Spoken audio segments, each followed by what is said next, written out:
So thank you everyone that is joining our live or watching the replay. We are in week four. This is week four, y'all. First of all, can we just talk about how fast October is going by? Whew, it's been flying by, and I wasn't ready for it to be moving this fast, to be honest. But we are back. This is week four of ADHD Awareness Month, and we have been talking of all things ADHD over the course of the month, and we have some amazing conversations happening this week as well.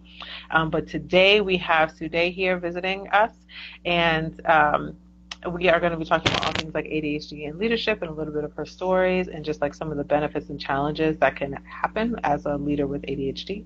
If you are a current leader or aspiring to be a leader, then this is your opportunity to tune in. Also, if you are in a leadership position and you are working with other ADHD leaders, like this is a conversation for you too, even if you don't have ADHD. It's just important, this is all about increasing awareness, right? So it's important for everyone to really fully understand what's going on with the ADHD brain and the experiences that you'll have being an ADHDer or working with ADHDer. With that being said, again, thank you, Sue, for coming, and can you please introduce yourself? Yeah, thank you. Really pleasure to be here. I can't even imagine how much work you're doing with getting these lives going every day for a whole month. That's amazing. Yes. And I appreciate so much all the information you're getting out there in the world about ADHD, because ADHD is sort of it's a big thing that we often just sort of like, it's just ADHD.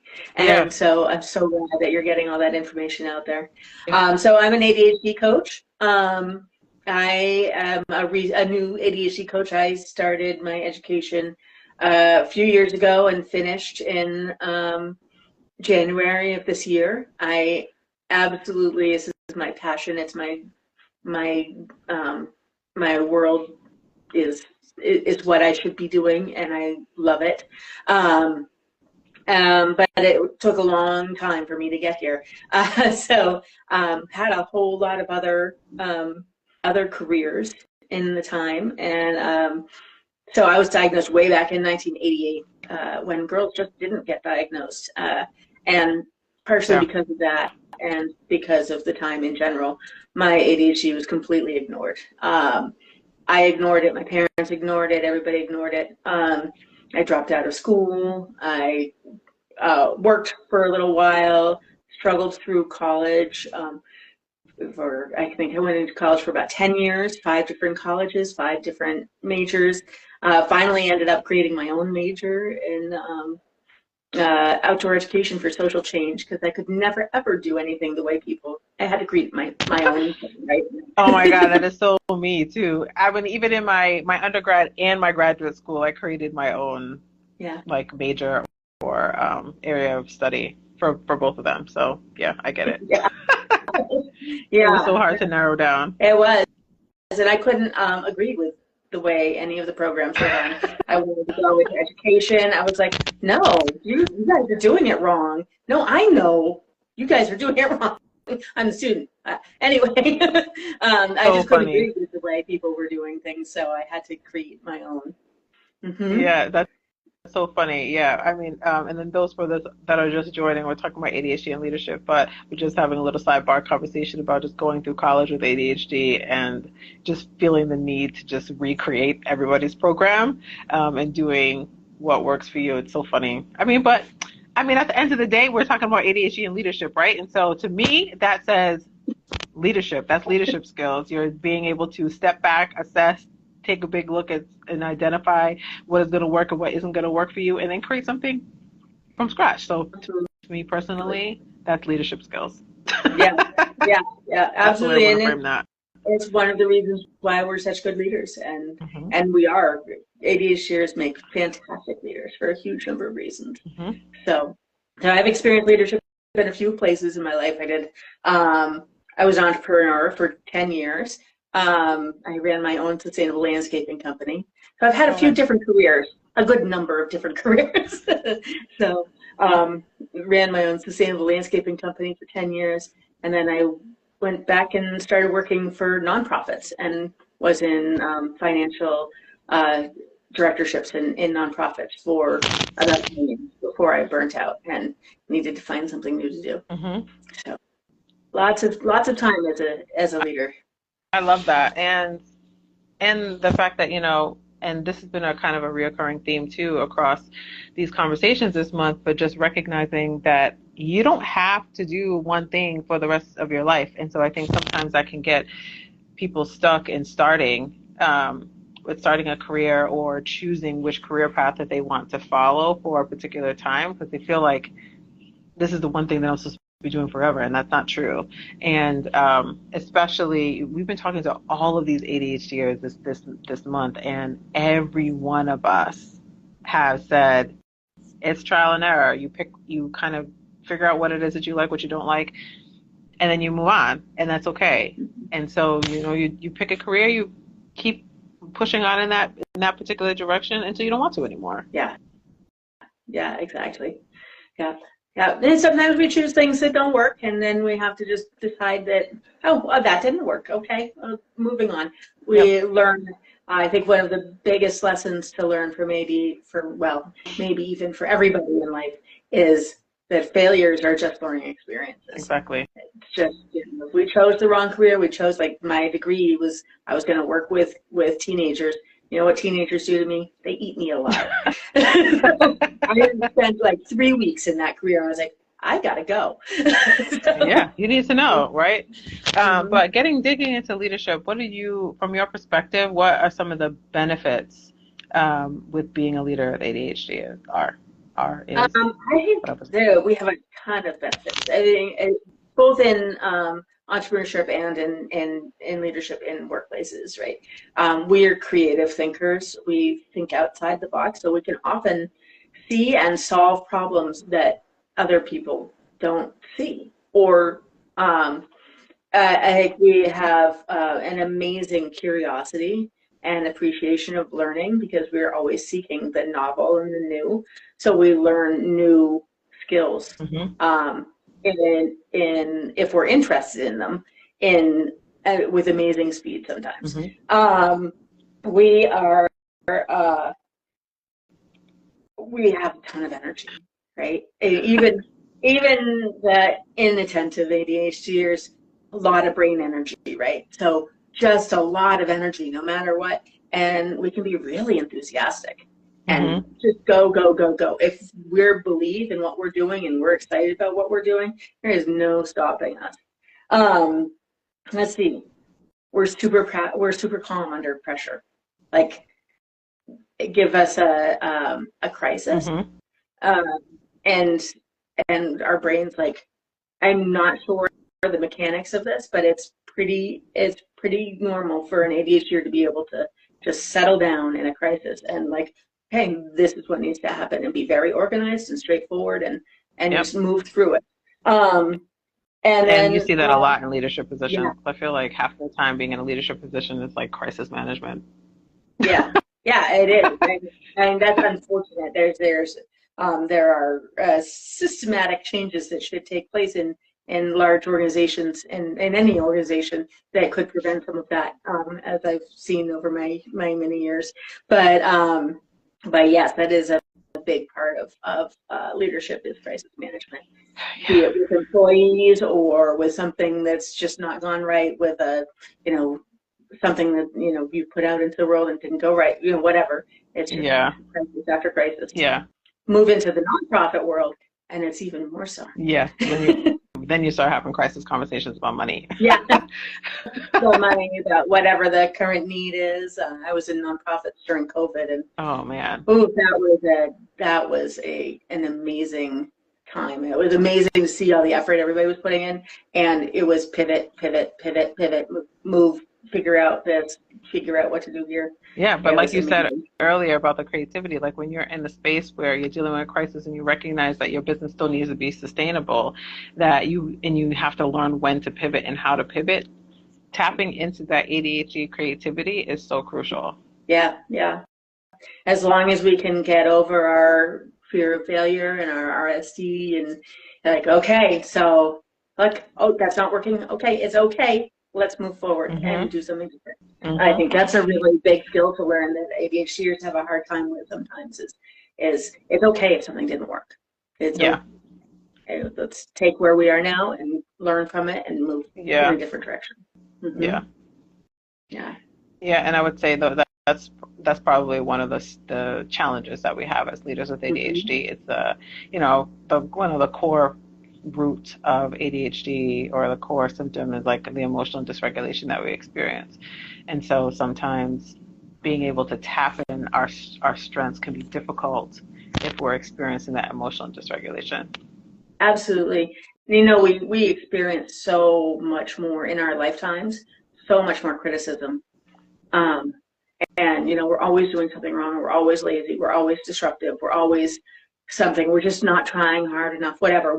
Something is wrong with what we do almost all the time, because we don't work the way normal people do. And by the time we're adults, maybe that's masked a little bit more. But as kids, it's not. And we're just, why are you not doing this? Why are you not doing that? And so we hear something like 20,000 negative comments by the time we finish school, and it's just amazing. It's devastating. So we have this self this inherent like low self-esteem as well. Yeah, and it doesn't help that what people don't also understand about ADHD is that when we hear a negative comment, we're now ruminating on it. And so that one comment that we heard becomes like 10 to 20 comments that we tell ourselves. And so like we're constantly replaying that conversation over and over and over again and trying to figure out like what went wrong. Am I really this person? All these questions that we'll sit there and ask ourselves that people don't hear or see, but it impacts everything else that we do moving forward. And so we just have to be really careful about how generally speaking, we need to stop being so daggone negative when we're talking to people.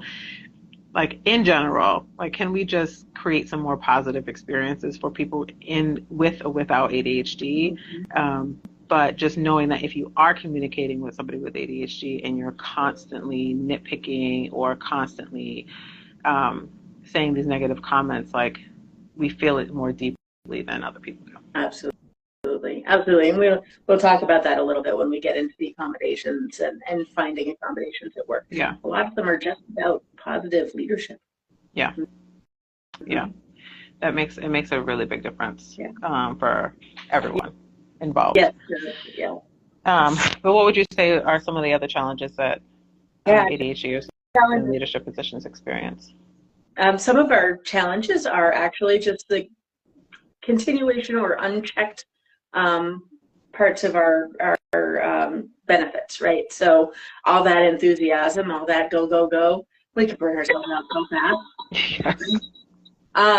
We could burn ourselves out so fast, like saying yes to everybody. We want to say yes to everybody. People, in our lives, if we can do stuff. Sorry, the dogs are. Hey, Amia. Up. If they're we want to say yes to everything. We want to please people because we haven't been pleasing people. Amia, come here, lie down, stop. Sorry, Amia. I thought keeping her in my room with me was gonna take care of it, but Amia. It's okay. All right, she's the loudest dog. So anyway, where was I? People pleasers. We've been criticized so much in our lives. We want to prove to people that we can do it, that we are actually very capable humans. And so that combined with this go, and the seeking of novel experiences and new things, we take on more work often than we are capable of doing. So, and that leads to a few problems. It leads to burnout, leads to overwhelm, and we drop balls. And so once we start dropping balls and talk about rumination and negativity, when you've messed up at work and you know you've messed up at work, I could remember I sent I was a legal secretary for a while. I sent an attorney to a conference in Washington, D.C. from Seattle, and I forgot to book her a room. Oh, man. I just didn't book her a room. And she was in this conference, a big conference. There were no rooms around.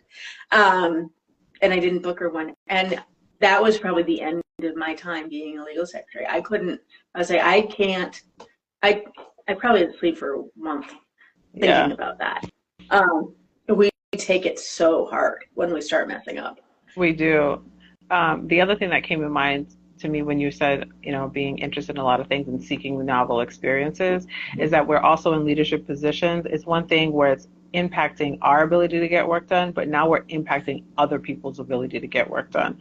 And then when you're in that leadership position, you're really impacting the entire business and the entire either department that you're working in or the entire agency, because you're kind of bouncing all over the place and sticking to that one thing when it starts to feel a little harder or boring sometimes.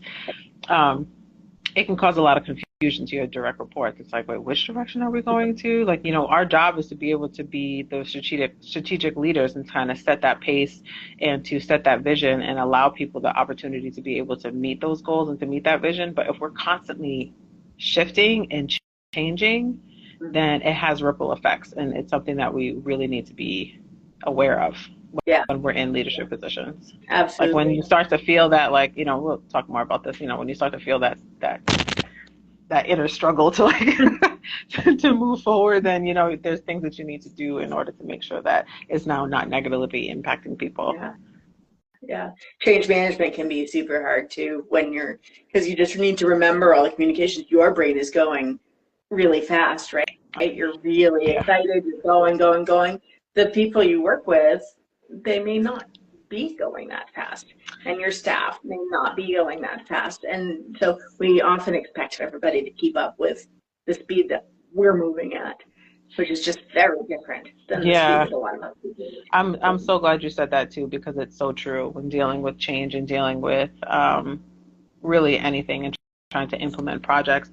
And our brains are moving a lot faster than sometimes than other people. And so we're sitting in these collaborative meetings, or we're sitting with other people trying to plan things out. And in our minds, we've planned everything out already. Like everything is planned out to the last little detail. And now we're ready to execute. But the reality is that we're working with a large group of people, and so we have to slow down in some cases. And I don't want to necessarily use the language of like helping people catch up, because it's not really catching up. It's recognizing that we're doing this in a group setting. Like we're working as a group. We're not working independently. And so even though our minds have now decided what everybody else at the table is already going to say, we also need to allow them to say it. Right. Because we may be surprised. Absolutely. And as I just did, we get really excited about saying the next thing, and I interrupted you, so I apologize for that. But we're pretty good at that. I have found, though, when I figure out how to keep my mouth shut and just listen, which is a lovely thing about coaching. It's one of the things I learn every day when I'm working with my coachees. But I need to just listen, keep my mouth shut, listen. And I learn new and wonderful things every day by doing that. But I learned that in a business setting, too, in conference rooms. If I just keep my mouth shut and listen, despite the frustration that I'm feeling inside or the speed that I want to move, sometimes I learn amazing things. And sometimes I can solve amazing problems. Just be like, oh, I just heard this person say this and this person say that. They think they're arguing, but they're not. They're saying the same thing, and I can pipe in and bring it. So if I'm sitting and listening, my brain is doing that work, a different kind of work that is amazing as well, that I think ADHDers are a little more observant. We can be very more observant than others. So if we take the time to sit back and listen, sometimes we can see challenges and problems and solve them just by being quiet. Yeah. Just to pause for half a second, only because somebody asked a question. How do you handle overwhelm? I will overcommit or not estimate my deadlines well. Let me say one thing about that and then have you jump in. So one thing is recognizing that as ADHDers, we're also probably experiencing some time blindness, and we have a hard time understanding truly understanding how long something is really going to be able to take. And so you will find yourself over or underestimating deadlines or work in general. And so I think one way to handle that in general is you need to understand that. Like you need to you need to understand that your experiences with time is different. And because your experience with time is different, like you need to accept that and to then build in some strategies and to put some things and accommodations in place in order to help mitigate the negative impact of that experience. And so that's one way that I wanted to just point out when it's dealing with like overcommitting and underestimating. The other thing that came up for me was the people pleasing that Sue was talking about. Like is there some people pleasing coming in when you're committing to something? Are you actually stepping back and saying like, actually, do I really have not, because I have like a wacky awareness of time. And so I have 5 minutes, and so I really actually only have 5 minutes, like before this next meeting. And so am I telling myself, oh, I'm going to commit to this thing, even though most things will take more than 5 minutes, but then you're like, oh, I have 5 minutes, so then I can do it. Is that true? That's it. What a great question. Is that true? And it's learning how to like pause before saying yes and say, oh, do I really have the capacity for this? Is this something I really need to do? Is this something that is that I should be able to pass? If you're in a leadership position, is there somebody there else that I could pass this work to? Is this something I could delegate? So taking the time to pause and think about it before saying yes. I have to admit, I'm not sure I've learned how to do that yet. It is a huge challenge. We're impulsive, right? So on top of people pleasing, we're like, yeah, okay. I move fast. I say yes. Sadly, not so impulsive with the nose, but right. Yeah. I have grown to be more impulsive with the nose. I'm like, no. And so, honestly, if you become more impulsive with no, then you actually probably find yourself with more time to be able to do things that you enjoy. But I mean, the other thing that comes with, having this conversational capacity is like, a lot of the times I'm talking to my clients, like, do you truly understand what your capacity is? Like, truly understand what your capacity is. And that is actually taking a look at all of the things that are going on in your life, and not just the things that you do, but also the time that it takes to process how you feel about what it is that you're doing. And so you have to factor all of that in when you're thinking about your capacity. So it's not just, oh, I'm going to the supermarket. No, it's I'm going to the supermarket, and then depending on what supermarket I choose to go to, there may be different experiences. And so that are going to impact how I feel about it. And when I leave the grocery store every single time, I need a nap afterwards. And so am I factoring in the fact that I need a nap after I go to the grocery store, after making all these decisions while I'm walking through the place, right? And so if I don't factor that in, that time is still being used. I am still going to sleep. And so, but did I factor that in my own capacity, or did I put in strategies to make sure that I'm energized so that I don't take a nap after I go to the grocery store? And so, having a true and honest conversation with yourself about what your capacity is and taking all of those things into consideration. And then in the context of work, same thing. Like, what aspects of your work are going to be driving some dysregulation when it comes to your emotions? And it could be anything from you're in a working group and there's just that one person that you have to work with, but you may not necessarily want to work with. And so, how do those interactions impact you throughout the day? And so, I hope that answers your question. Okay, I'm just going on. Okay, yes. And sorry, going back to our conversation, where did we leave off? So where were we in our conversation? Sorry. I don't know. I don't know where you were. I stopped this. Go ahead. Maybe. Did I have one more challenge? Nope.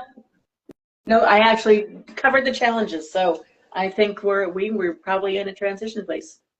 Okay. Can you just do a rundown of the list of challenges again? Sure. The challenges that I had that I've had that I see the most frequently are that we're people pleasers. We take on too much. A little bit more came up around, we talked about impulsivity, saying yes to too many things without thinking about it, without taking that pause. We chase novelty. uh, oh, and one of the things is if we take on too much, we often will get disorganized. Yep. Organization's not a strong point for most of us, and so if we take on too much, we get disorganized, and then it makes it even more likely we're going to drop balls. And when we Yep. drop balls, we start ruminating about it. We get really anxious. We can't give it up. We lose sleep, and we just get really overwhelmed and burnt out quickly. Yeah. I wanted to add two things, or maybe one and a half things, to that list. And so I think one of the other challenges is that if we are ADHDer, we either, depending on where you are at in your process of understanding your own ADHD, I think that can also impact your leadership because understanding your ADHD is a journey. And at different points of that journey and different points of that process, we could be having negative impact on our organization or the people that are directly reporting to us, depending on where we're at. So for example, you know that you have ADHD, but you don't know anything about ADHD, right? And so, but you know that you're going into these meetings and you have direct reports, and now you're all over the place. And so not only are the people that are with you lost, you don't know that they're lost because you don't know how you're impacting them because you're not at that stage in your own development and when it comes to understanding how ADHD is impacting everybody around you. And so I think it's important for the individuals with ADHD that are in leadership positions to also have honest conversations with themselves about where they're at emotionally and just knowledge wise, like how ADHD actually impacts the world. Like how much do you know about your brain when you're walking into these leadership positions? And so I think that can really impact us as well. Yeah, exactly. That's actually one of my top advices for if you are a leader with ADHD or if you're anybody with ADHD. Get to know your ADHD, learn how it impacts you, accept it, and be okay. So learning to, I had a good word for it. Did I write it down? I also lose words a lot. So something happens and they just go out. But I mean, learn about embrace it. That was it. Embrace it. Yeah. It's part of you. You're not going to cure it. Yeah. And it's not necessarily a bad thing. There's so many good things that come with it. There are so many good things. Go ahead, sorry. Yeah. So that's okay. There are times when we have to do things differently. But if we embrace our ADHD, if we learn about it, then we can know what that is and we can set up our lives to make that possible. Yeah. Which then, and at which point, our ADHD becomes much more of a gift than a challenge. Exactly. But there's work to do on that. There is work to do. And so you need to take the time to do that work. And you need to access resources.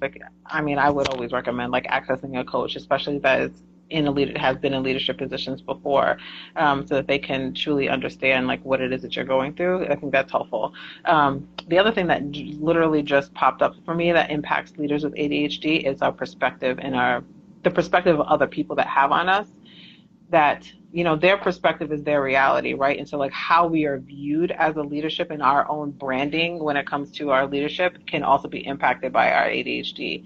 And I, just to be more clear about what I mean by that, is there are certain characteristics that the society has deemed that leaders should have, right? And so there's certain characteristics and there's certain things that people should be doing, quote unquote, should be doing if they are an effective leader.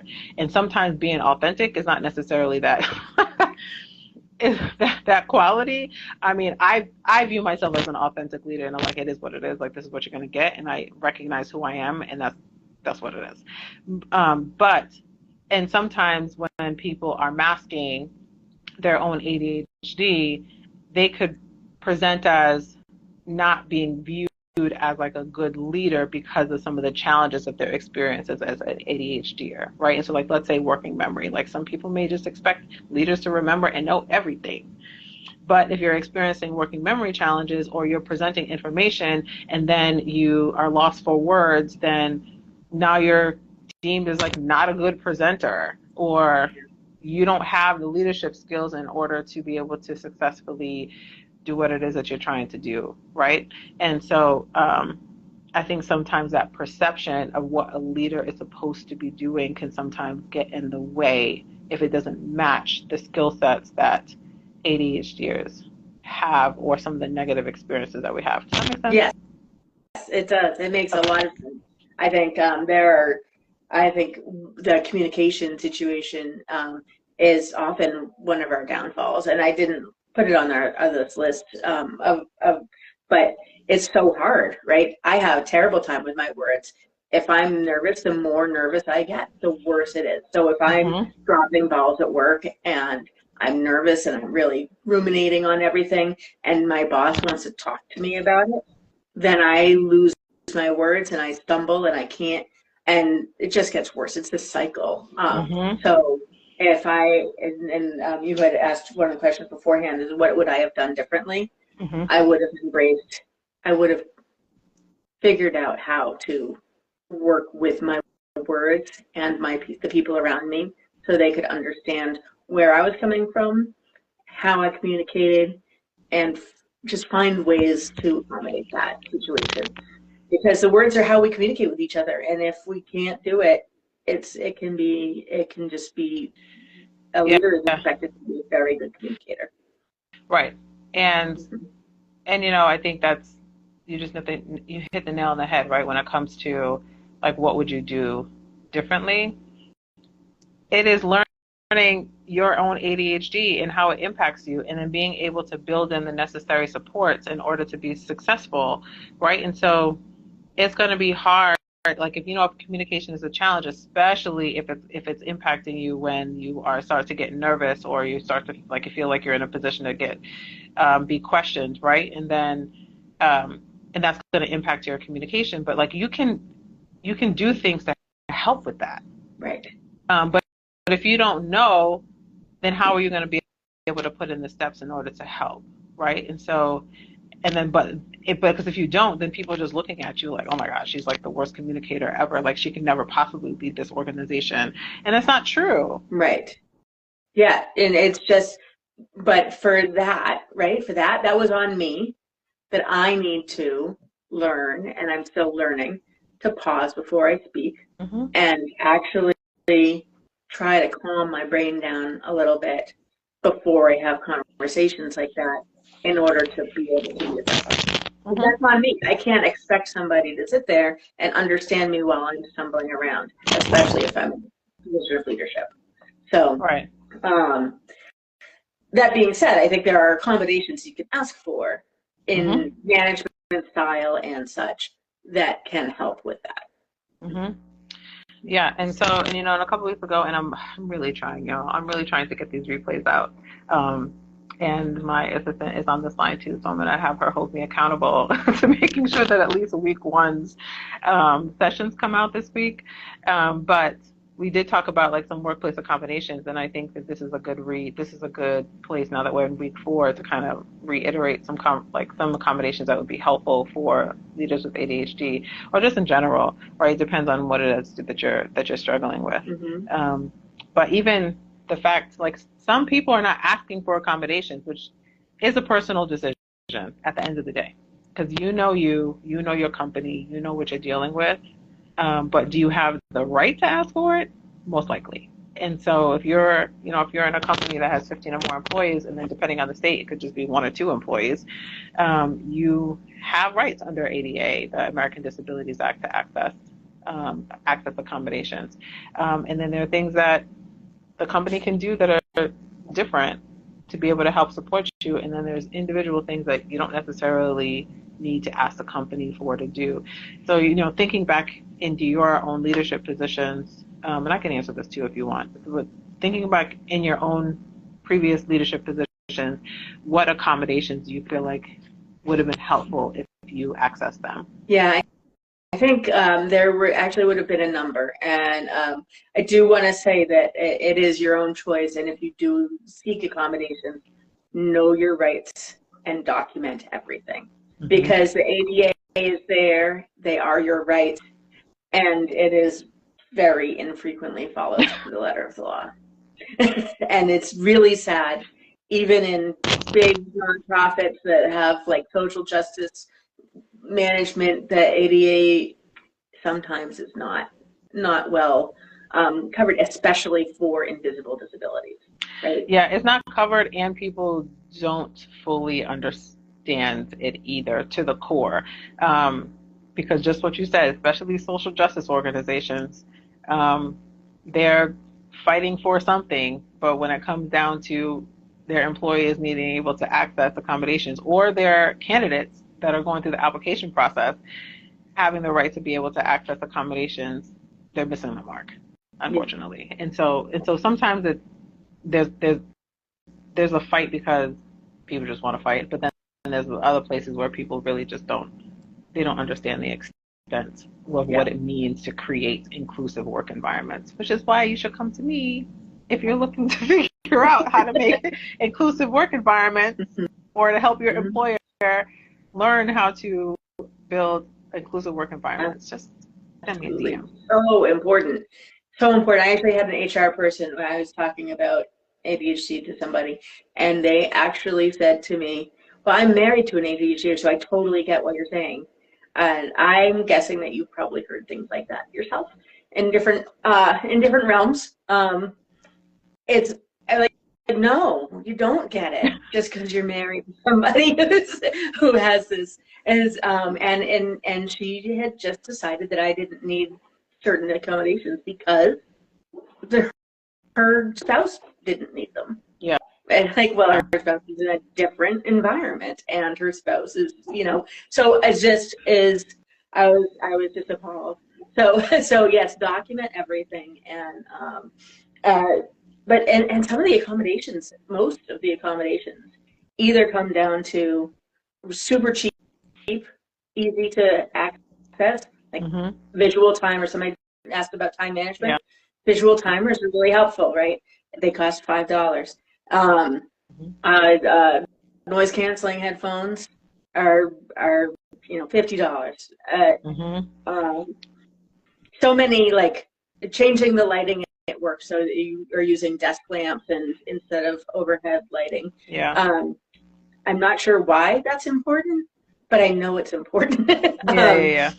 It's the overstimulation with lighting. Yeah, and fluorescent lighting just seems like it's really bad for our eyes in particular. Yeah. Our eyes move differently. Did you know that ADHDers' eyes move differently than other people's eyes? It's very interesting. Yeah. And having a quiet workspace. These are things that benefit everybody, right? This next bit of the list is like, it benefits everybody. Having a quiet workspace, having flexibility around when and where you work. Yeah. Reducing like frenetic activity in the workplace.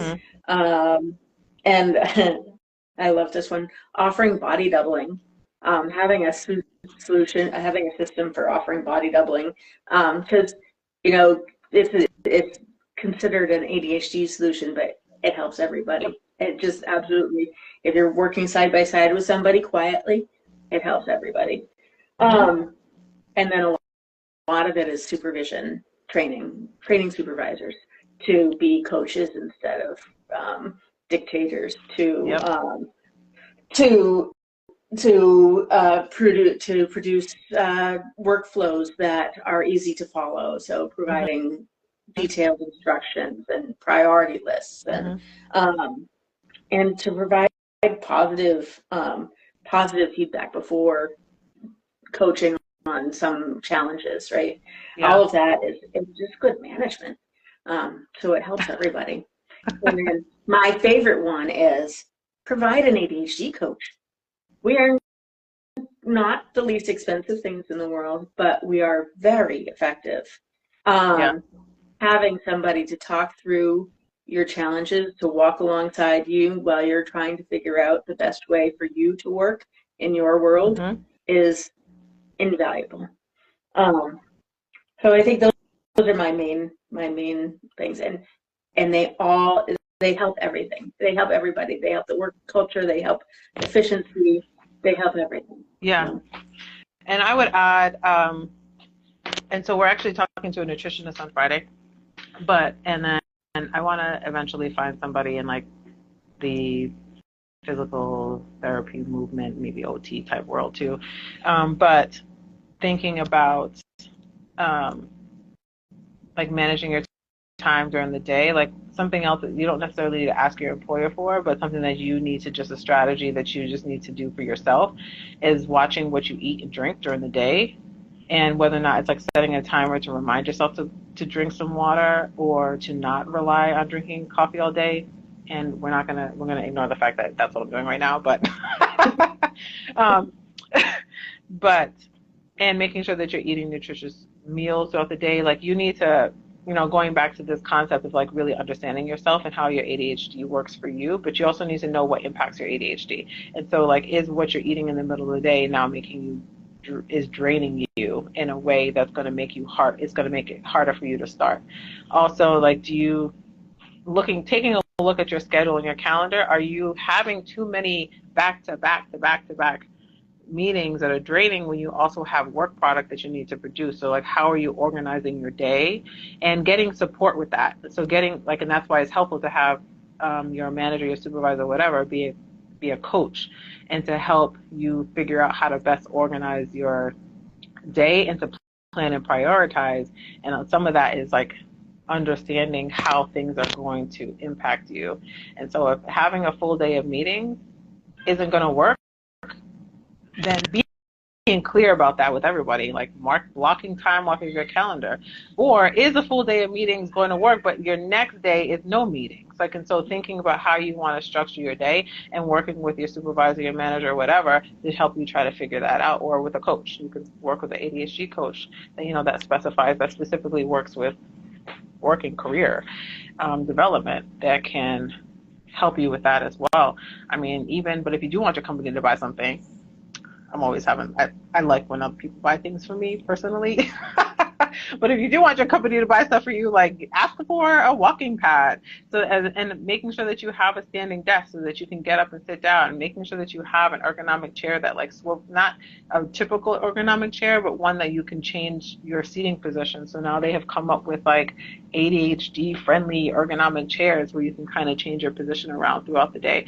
But a walking pad, like to get through some of these boring meetings or to get through some of this hard work, like is helpful. Like if you're on a walking pad on a standing desk, you can get through a lot more than you actually realize. But you can ask your company for that if you're working at home or working in the office.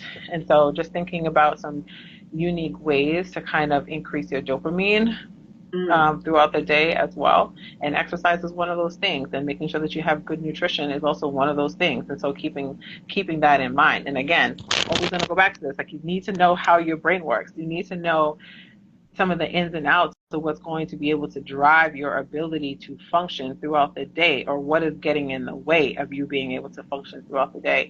And if you don't know those things, and if you're in a leadership position, there's a ripple effect when it comes to the rest of the company that you're working for, or your direct reports. And so you just need to keep that in mind. Absolutely. It's hard to support people and their needs if you don't even support yourself and your needs. Somebody asked, what is your experience getting a combination at work if your client doesn't have a formal diagnosis? So under ADA, if you are asking and seeking for accommodations, you need to disclose at work. In some contexts, some companies will not ask you for formal medical documentation, and some companies will. I've had both experiences, and so it kind of depends on how well your HR department is functioning, to be honest. And but document everything. And so if you are at a company and you haven't disclosed at work, you're not going to be able to apply for accommodations formally. And so so if you are disclosing, they're asking you for a formal diagnosis, like and fill out medical documentation, then you can do that. They need to do that. Otherwise, they're not going to be able to. Yeah, you can seek. So in some states, you can actually get formally diagnosed by your general practitioner, which is very helpful. Mm-hmm. And if you can't, and they want some sort of diagnosis, you don't need to tell them what the diagnosis is. So if you have a supportive general practitioner, then you can get the doctor to write you a note for what you need and say that there's a medical reason for it. So my experience in HR, I've only been in Washington and Oregon for HR, but in Washington and Oregon, they're not required to say what the accommodation is for, only that you need the accommodation and that it will be effective. Mm-hmm. Yeah, and so I mean, yeah, so a lot of it just kind of depends on what state you're in. But on my website, there's some contact information to the ADA centers across the country. And so if you have a very specific question around ADA, and then not just the federal law, but like state specific disability rights information, please contact your local ADA center, because they are full of information and they are directly doing this work every day, and they will always get back to you. Always. If they don't know the answer right then and there, they'll call you back. That's fantastic. Them all the time. I'm gonna write that down as a resource for my clients. That's fantastic. I did not know. Yeah, I think their contact information is on my website under the resources page. So if you just go to ADHD, the link is on my bio, ADHDatwork.co/resources. The ADA Center's information is there. And I also have an ebook on my website too around 10 questions you should ask yourself if you are looking to disclose at work. And that information is also in the ebook as well. And so if you do have clients, the other thing is about workplace accommodations too, is that you can have the key is like when you ask for accommodations, people are going to ask you what it is that you need. And so again, the HR people are not going to know, and they should not be telling you what you need based on their personal life experiences. And who they're married to, yeah. And so they're going to be asking you what you need, and they're also going to ask you to ask your providers, in some cases, to tell you what it is that you need. So if you have an ADHD coach, you can also ask your ADHD coach, like, hey, what's going to be helpful for me? And you can work that out with your ADHD coach. I mean, I have done that with some of my clients as well. So, and come up with like a curated list of accommodations that could be helpful for them based on their job, and their job and their ADHD. Yeah.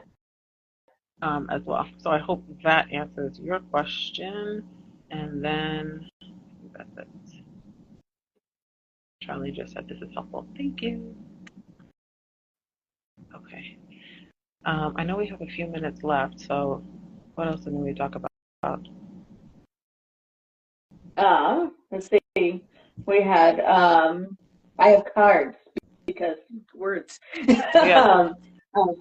I think we've covered most of what I wrote down, though. Yeah, I think we've covered a lot too. Yeah. So I think my biggest message for everybody with ADHD is that you gotta, as you've been talking throughout too, you gotta learn about it. You've got to accept that you have ADHD and you impact others. So it's not just you're working on yourself, you're working on how you work in the world. This is a hard society to work in with ADHD. I am firmly of the belief, as some science says, that ADHD is an evolutionary advantage and has been. And I actually believe that in our society, it is still an evolutionary advantage. We just don't, our society doesn't appreciate it until we become successful. Right. And then they appreciate it a lot. Right, exactly. Because a lot of us are entrepreneurs. A lot of us are entrepreneurs and building these huge businesses. And so, as an entrepreneur with ADHD, you're automatically a leader, right? And so are you building in the additional supports that you need to be successful? Because you need to know your strengths and your weaknesses in terms of the work, right? What's hard especially when you're a new entrepreneur, you go from, I went from leading a team to now leading myself, right? As an entrepreneur, and I'm like, wait a minute, I have to do all of these things? I had a team for that. Sometimes it's bliss and sometimes it's terrible. Right. And so, being able to, I think one of the other benefits of being a leader with ADHD is that you have the opportunity to build a team that you need in order to be successful. And so you can find other people that are not like you and that they have these other strengths, that you can position yourself to build those resources. Like you can hire somebody that has really strong organizational skills. Like you can hire that person, which is nice. Like because you can stick to the big picture thinking and the visionary work, which you're probably really good at, and allow the implementation part to be done by other people. And so that's one of the other benefits of being in a leadership position with ADHD. It's almost like a perfect storm at that point. Absolutely. Yep. If you can control your impulse to say yes, it is actually and seek the help that you need. It's a fabulous place to be. But you can also hire the person. I'm sorry. Sorry, that's okay. It's either in entrepreneurship or in a regular business. Yeah. But you can also hire the person to tell you no, to tell you no. And be like, you impulsively made this decision to do X, Y, and Z, and then allow your team members the space to say, you know what, Megan, that sounded like a really good idea when you impulsively said yes. However, this is how this is going to not just impact me, but impact something else that you may not be thinking about. Let's rethink about this and see if you still want to say yes. And if you do want to say yes, then that's fine. But we need to build out some other things. But if you think back at it, be like, oh, you know what, that was a really impulsive decision. I said yes too early. Let me go ahead and repedal a little bit. I need to find that person. If you have that person and you want to share them, please do. That is, you need somebody that's going to tell you no. Yeah. And you need to be okay with hearing it also. But I want to thank you for coming onto this live today. I hope that everybody that has been listening has been enjoying the conversation about ADHD and leadership and some of the challenges and also some of the benefits of being in positions, being in leadership positions with ADHD. And just to let y'all know that we do have a full week. Please go to my page so you can see what else is coming up this week. But I don't even know what we're talking about. I have so much going on, y'all. I just want you to know that. There's a lot going on. So I need you to go to my page, take a look at what's going on in the schedule this week, like it, share it, and come to the sessions that are happening this week. And also that there's if you identify as a woman with ADHD, there is a group coaching session on Thursday night at 8 p.m. Eastern. So that is available for you too. The link is in my bio. So please sign up. I've been doing super cheap group coaching. You're not going to find group coaching for $20 anywhere. And so $20 group coaching for the month of October for ADHD Awareness Month. So that is available on Thursday at 8 o'clock. This is our last one for October. The process in which to be doing the group coaching is going to look different after that. And so feel free to sign up now for that session. And I am working on a group coaching program for y'all called Thrive. And so that will be out soon as well. And you'll have access to a community. You'll have access to body doubling. You'll have access to some resources around executive functions 101, work accommodations 101, strategies to regulate your emotions, and some other resources and surprises are going to be coming along the way. So that is going to be a monthly membership. So that will be available soon. Please check it out and join. If you have questions about it, you're like, please sign me up. There's going to be some deals for the first 50 people that sign up for that program. So I'm really excited about it. Andrea and I are putting in a lot of work to put it together for you. But again, thank you, Sue. Thank you for listening to my commercial. And so thank you. Thank you very much. I really appreciated being here, and I will just do one little plug. Pathways Forward Coaching is me on Instagram. I actually have a book coming out in January because nobody said no to me. Nice. Yeah, keep an eye out for that. It's exciting. Nice, good. That's the other thing I wanted to make sure that you everybody visits Sue's page as well. Visit her website. I am one of many ADHD coaches, and there are millions of us with ADHD in this world, and we can only do so much. And so feel free to everybody find an ADHD coach. If you are an adult with ADHD, find an ADHD coach and find one that's going to work for you. Not every coach is for everybody. And so not every coach wants to work with everybody. And so that's just the reality. And so you need to find that, and yes, congratulations on the book, and I cannot wait to write mine. I cannot wait. It's been super fun. It's been super fun. And I also know an ADHD coach who's an OT, so I almost send you her name. Okay, please do. Yes, I want to. Yeah, the sensory integration, sensory stuff. I want to get into a little bit more. So there's going to be more. So I mean, after this month, I'm doing one every day for the month of October, Monday through Friday.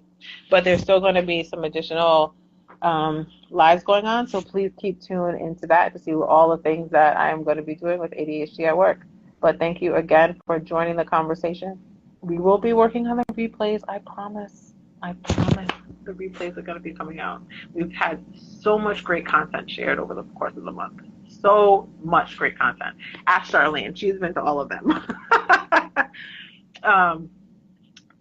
Again, thank you everybody for joining. We are done for today. We'll see you tomorrow. Thank you very much. Thank you. Bye.